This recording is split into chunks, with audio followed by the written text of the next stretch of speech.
Is there a limit on how much you can make wholesaling houses? When should you double close? What should you offer sellers? Well, these questions and more will be answered in episode number 2 of FlipTainment. So you know what you need to do is stand by. Let's get it. Flip man, it's the flip man. You want some money in your hand? Flipping houses without credit or your cash. Get that bag. What do you say when a seller asks, what will you give me for the house?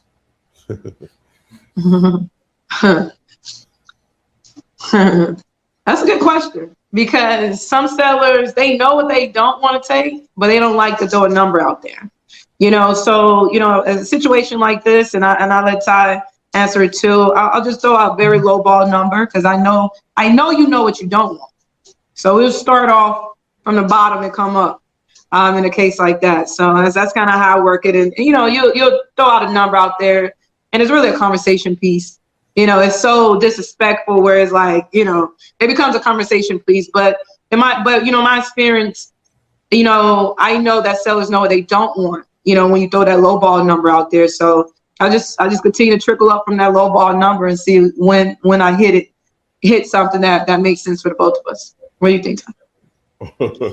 Well, basically asking what you're offering is the sellers, and they're not giving you a price. They want to know what you're willing to pay.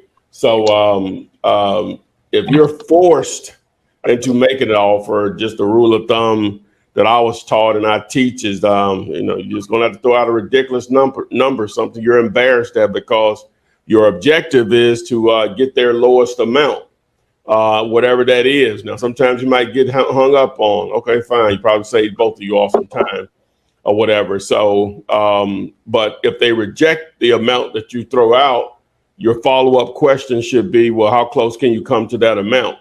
And you go from there. Numbers work or they don't. Now, another alternative is if they give you a price that doesn't work for a cash deal or a wholesale deal, then you can offer owner financing as an alternative. See if they would do some terms, see if they will act as the bank, whether it's a subject to, or just a lease option, or just straight owner financing on just some terms, maybe with some interest rate or at a higher price to overcome the interest rate or whatever. So, but it's just all about negotiations. But to answer that question, if you have to make an offer, you're going to offer something that you may be ashamed of. Is the title company supposed to pay you first, your part, before they pay the seller? And doesn't the seller know how much you're getting on the final paperwork? Guys, guess what? I had to interrupt you, but it's here. The app, Dare You Later, aka PropStream, is now available for Apple and Android. This is a game changer. You've been asking for it. I've mentioned it a couple of times. The app is here. I know you can't really see anything here with the glare from my lights, but it is available. So if you already got it, all you got to do is just go to whatever device you have, whether it's Android or an Apple phone, iPhone or whatever, and download it from their app stores or Google Play or whatever. But if you did have it and you dropped it, you need to get it back. This is awesome. It is awesome, right? I've been waiting on it. I know you all have been waiting on it, so you gotta get it. So the PropStream app is available. Please go to my site, dareyoulater.com, where you can get the 5-day free trial. Plus, we'll have a training video on this coming soon, probably within the next day or two after this video. It's gonna show you all the great features that it offers. So again, you can get it now, guys. The app is available. Dare You Later, aka PropStream. Back to regular programming. Good question. So there's 2 methods to closing. You have the assignment method, where it's really one closing between the end buyer and the original seller.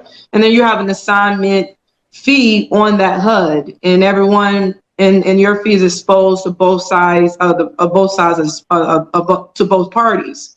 Now, the double closing method is when you have two separate closings and your fee is not exposed to anyone, so they don't know that you're wholesaling. It looks like a regular sale. In a case like that, I think I kind of forgot the first part of the question, but in a case like that, most of the time the way that you want to set it up is, you'll set them closings up kind of simultaneously, but I kind of always set mine up where I set my end buyer to come in first, to sign off on the paperwork and wire the money in. So when and then an hour later or immediately afterwards, I will sign off on the paperwork with my original seller, because what happens with the original seller, they want to walk out with a check. So if you sign off on the paperwork first, there's no check because the money is not wired there. So so the closing is done. It's kind of done escrow, and then once you close off and sign off on the paperwork with the original seller, and the money just flows through the entire transaction. Where the seller get his money, you get the difference. Client gets the property. How do you find out what is owed on a property, liens, taxes, etc.? Do you still offer credit repair help, Renikia, so you can take that snowball and roll with it? How you find that? It's not public records. To be honest with you, I stay in my lane. I allow title and closing attorneys to, do the liens or, clear title and pull the liens and taxes and things of that nature. But it's all public records. You can go down to the county and pull that information if you choose to do so. I don't necessarily do credit repair, but I do have a program that repairs credit. That provides credit repair. Just go to what website is that? If you follow me on Instagram, just go to the link in my Instagram bio, and you can see my my services there for my credit repair program. Okay, we got Miss Askew. Not sure from where, but I'm assuming Texas. This one-page contract referring to the contract that I give away. Is it for me and the buyer or me and the seller? And is it good for any state? I'm in Texas. All right. So that contract can be used for the seller and or buyers.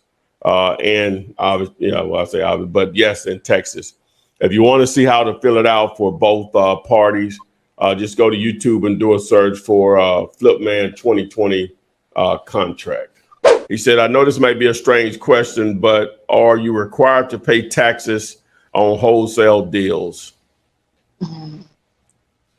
That's not a strange question. I think a lot of people probably not paying their taxes, but absolutely, this is a business. If you do it in your personal name, it's personal income.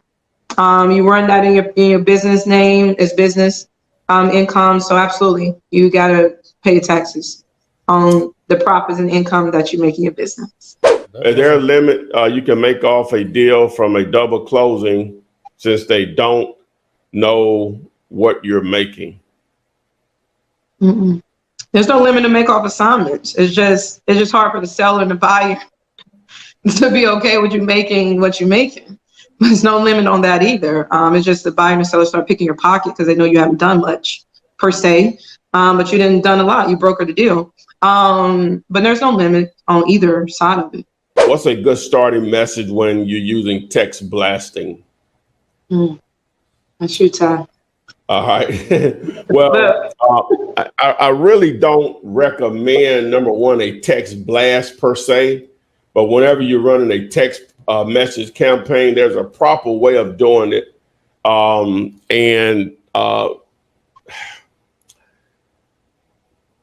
company that I'm affiliated with Batch Leads, right?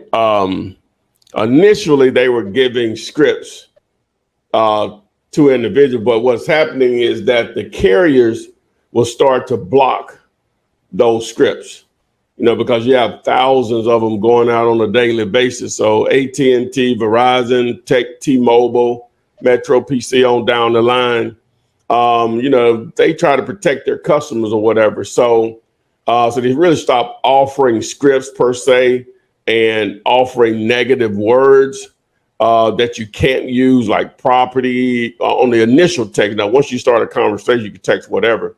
But on the initial text that you send, You just got to be creative and short to try to get a response. I'll just give you one, just to throw it out. Well, I'm not even going to do that. I'm not even going to do that. You got to be creative. You have a list of negative words that you can use, right? And your purpose is to get them to respond to you so you can send them the message that you want to send. Because if I put it out there, it'll get, pounded or whatever. So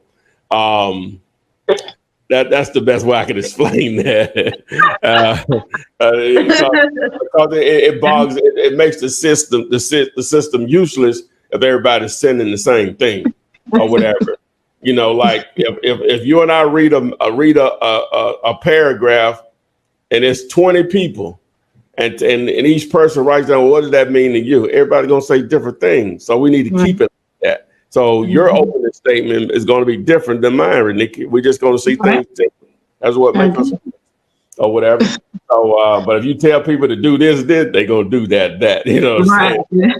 They'll water down your message. Yeah, water down the message, whatever. Now your message get blocked. Yeah, getting blocked. Yeah, that's a better way of putting it. So, I can't do it. I just can't. You just got to be creative on your own on that. So.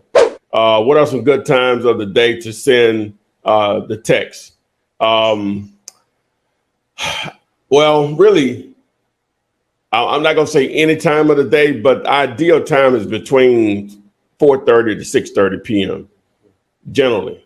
But you still want to mix it up, maybe starting at 9:30 or 10 a.m. around lunchtime, depending on the time zone that you're targeting. See you guys on the flip side. Flip man. It's the flip man. You want some money in your hand? Flipping houses without credit or your cash. Get that bag.